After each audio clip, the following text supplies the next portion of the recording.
Okay, so we got the albums that everyone loves to love behind me. We are talking about Shrek and Steve Jobs' offspring. I think we're ready to go. We're ready to talk about Fiona Apple.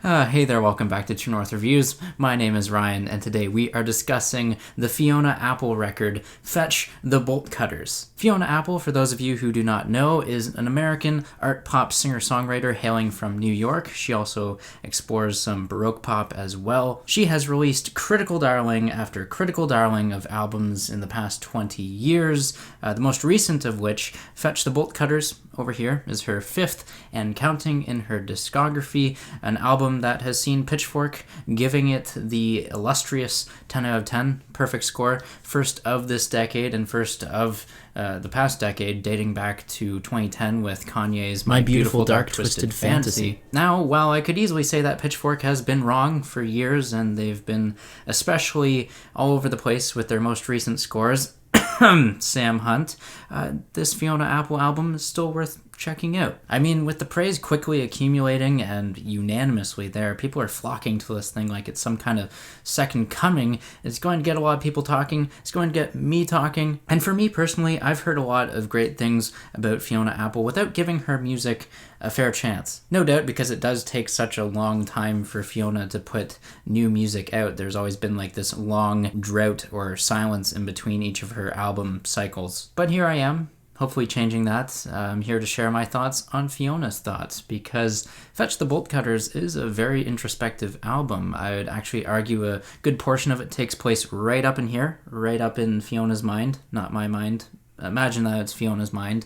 You stick on your headphones, you're right there listening along to the inner monologues, which are a pretty big feature on a couple of songs. For example, the title track beautifully illustrates that when it comes to the interesting production choice to delay the vocals. They sound pretty jarring at first, but you slowly get that idea that Fiona is wanting to break free, to get outside of this self-inflicted prison, essentially. I mean, a strong enough gate that requires bolt cutters to escape, apparently. Metaphorically, very poetically, this album is detailing numerous relationships and their tragic endings, and just trying to stay the course and be okay with the fact that you can't always control things going on in your life. And yeah, so what? We've all heard a breakup album. What's so special about Fetch the Bolt Cutters? What's going to keep it fresh for years to come? It's hard to tell. It's only been out for a few days. Trying to wrap my brain around this album so quickly, if I had to though, what I think this music is presenting is Fiona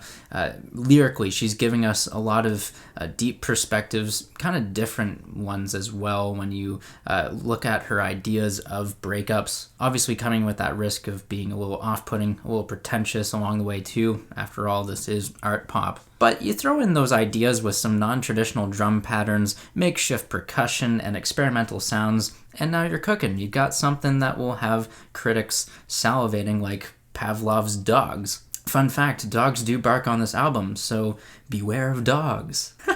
As a music critic, whether you're going to take me seriously or not, and I hope you don't, because half the time I don't even take myself seriously, but if you do, this music does have a lot of enjoyable moments throughout its runtime. Let's return to the title track. I didn't really share my full thoughts on that one musically. So yeah, this track sounds like a whole bunch of things on paper that shouldn't gel or cooperate, but they do. Percussion that frankly sounds like paper-thin snare drums with like chimes and garbage cans. Mix that with some upright bass and it's unlike anything I've heard before. I mean, the closest thing I could compare it to is like a mid-90s Ani DeFranco, but with unrestrained rawness. More in the typical Fiona Apple lane though. She has a couple piano-led tracks to begin this album. I Want You to Love Me has some raspy vocals and vibrato. Actually, towards the end of the song, it sounds like she's channeling some kind of Yoko Ono with like those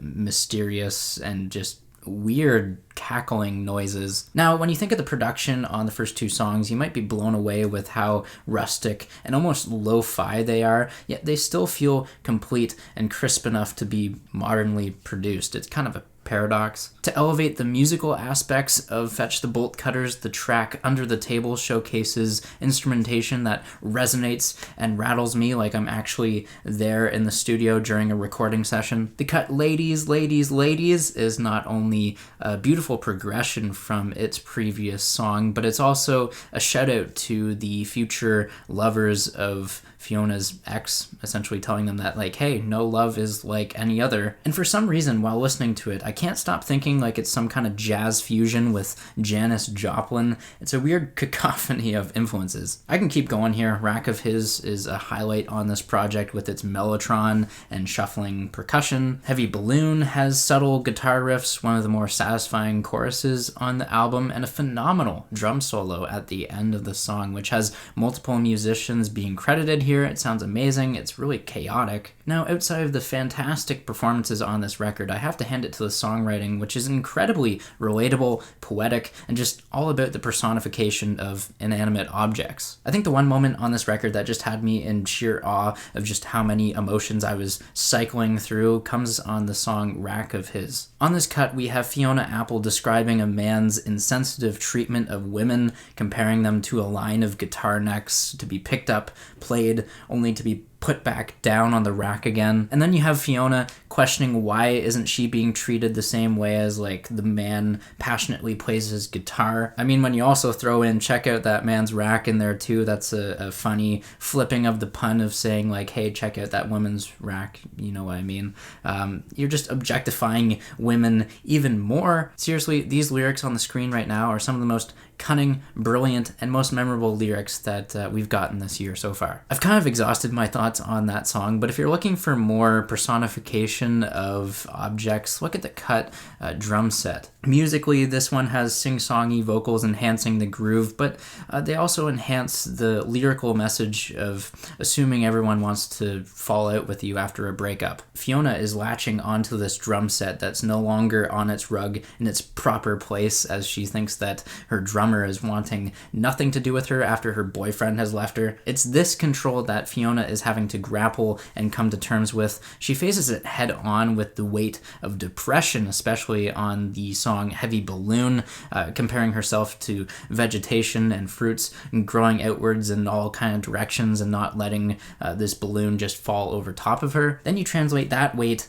onto the stress or baggage of a long-term relationship with the track Cosmonauts, and you get a gorgeous contrast and you feel sympathy for Fiona. Like, it's not even that hard to feel bad for someone who vividly writes everything so intensively, so methodically. She kind of nails the end of the album too with this mantra-like outro of On I Go. Here, this track is all about living in the moment, and you're like the master of your own demise, your life here. You decide when you're going to start and end something fun. However, Fiona is still aware that these emotions she has will only come and go. It's through this impermanence of life that we can find our happiness. I've already said it, but Fetch the Bolt Cutters is about breakups. In fact, it might be a bit more precise to say it's about meditations about breakups. Moreover, this record is very rhythmic with melodic repetition. It doesn't lose its flavor though for the most part because the melodies are punctuated around interesting drum patterns and warm production. There's a great flow to this album. Each song thematically builds on top of the previous. I feel like there's a purpose for every song on here. Now, I will say it's not a perfect album for a few reasons.